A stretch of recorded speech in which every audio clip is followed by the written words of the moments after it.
Welcome back. You can do compare and contrast with information that you get from ChatGPT. For example, if we were to look at this particular set of information that we have queried, we can look at an alternative framework.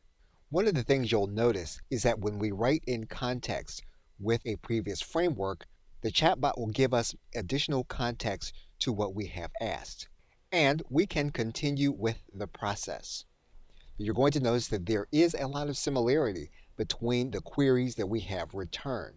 And one of the things that you may recall from a previous video is that in some cases, ChatGPT will make a leap in the information that it provides. And so you will need to make sure that you are finding references to verify the information that you are determining. So in this case, what we're going to do is we're going to combine the four contexts into one context. And we are going to click Enter.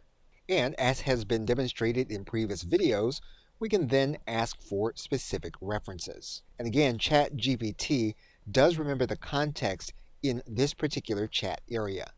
We are now going to click Enter.